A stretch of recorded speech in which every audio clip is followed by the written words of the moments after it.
There are over 12,000 people in Seattle and King County experiencing homelessness. Many of them, including families, live in vehicles. RadioActive's Michelle Aguilar Ramirez tells us what it's like to be a teenager facing the challenge of homelessness. When I was in 8th grade, my mom and I became homeless. We lived in a car for a period. One night, we were in Renton, and the police came. Here's my mom. I had fallen asleep and they came and knocked on my window and he flashed me with his flashlight. I was frightened by it. It was a traumatic time. Police moved us from place to place all over South King County. I felt like I had to hide this from everyone. I felt like I deserved this. When people hear the word homeless, they make assumptions. So let me explain how this happened to us. I was born in North Carolina, but we moved a lot. I've lived in 5 states with 5 families and 5 houses. Nothing really felt like home.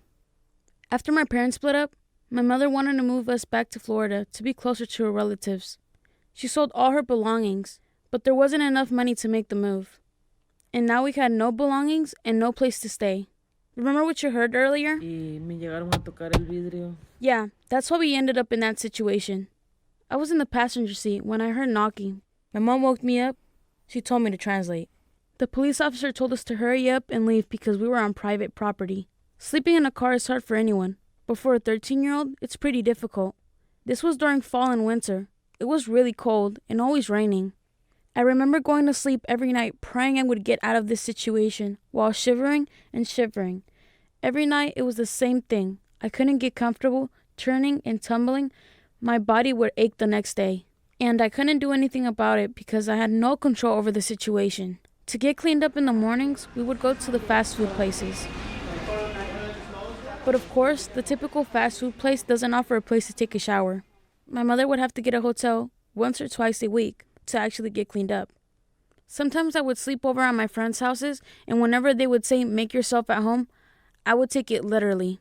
I would laugh, I would take a shower, there were pillows and blankets, I would have a roof over my head, I would feel at peace temporarily.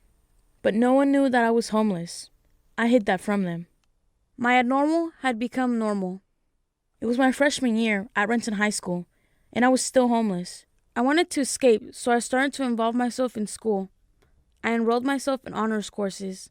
I joined clubs and sports teams. I stayed as late as I could doing homework or hanging out with friends. Anything to distract me from feeling numb, and from the fact that everything in my life was just temporary like my past.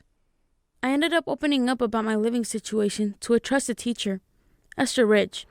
I guess I thought, what I think with all of my other students is, why don't we offer more housing and more support? The more I spoke up about it, the more my feelings started going away. I started to accept my reality and actually believe everything has its purpose in its own way. Rich told me about an upcoming Jobs for America's Graduates Convention and insisted I do a speech. You're a natural leader. I wanted people to hear your story. In that speech, I spoke about how your choices impact others no matter what. It becomes a continuous cycle. I told them because of someone else's choices, I ended up becoming homeless. It was the first time I'd said it in front of a group. I won first place public speaking and caught the ears of many.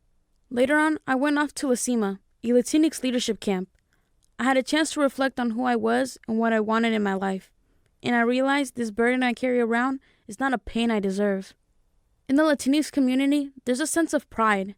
It was hard for my mother to admit that we were homeless. She didn't even want me to do this story. She was ashamed of what we had been through.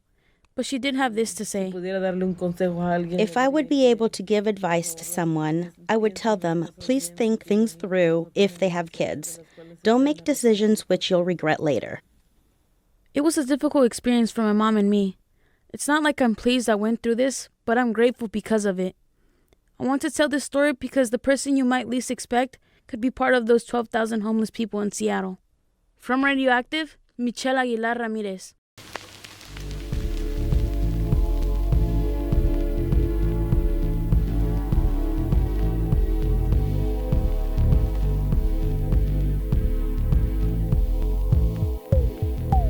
When the Vietnam War ended, Ton Ta was on the losing side. The communist government imprisoned him, and he spent more than 5 years in re-education camps. As a way to connect with his family, he secretly wrote letters, poems, and stories. His granddaughter, RadioActive's Hong Ta, is now working to understand her family's past through these documents. Anh nhớ em như tình nhân chưa cưới, thương mẹ cha. That's my Noi, my grandpa. He's reciting a poem he wrote while he was in prison. When I went to interview my grandparents, their kitchen table was covered with dozens and dozens of letters and 4 entire journals filled with stories and poems. Lời nguyện cầu nghe rõ tiếng yêu thương, hôn trên môi em thơm ngát hoa hương. When I was in middle school, my Noi casually brought up that he had written all those documents for his family. When he was taken, he had to leave behind his 2 young sons and my grandmother, who never knew when he was going to come back.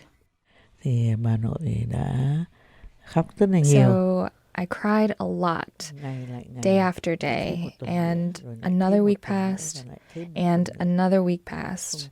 I never saw your grandpa come home. My Noi was first put in a southern jail. Then he was shipped to one in the northern region, thousands of miles away from home.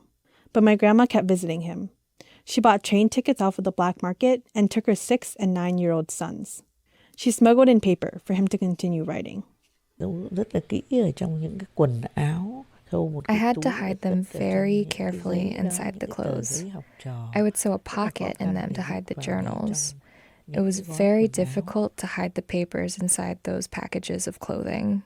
My grandpa would fill up the journals with stories about his childhood memories, his hometown, and his family. Then he would sneak them out to her one by one so she could read the stories to their sons. I asked him what would have happened if he had been caught writing. They didn't allow us to write, but if they saw me writing, they would have confiscated them.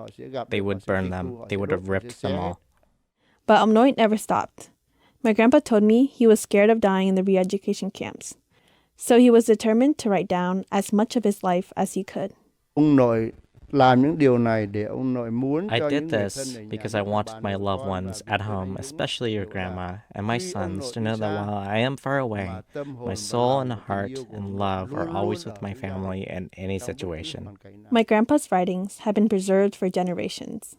They are just one piece of the big story of Vietnamese immigrants who came to the United States after the war. I want to continue to preserve them as well.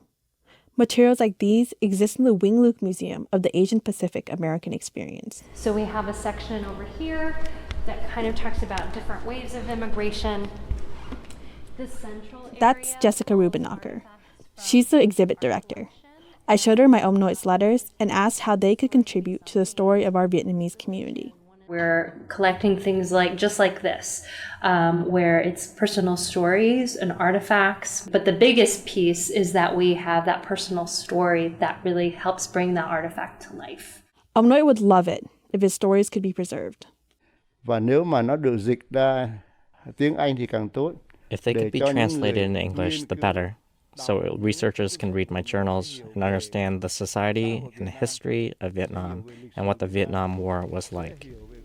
Even if his writings don't end up in a museum, there is still a record of the incredible risks he and my grandma took. For that, they are my heroes. For RadioActive, this is Hong Ta.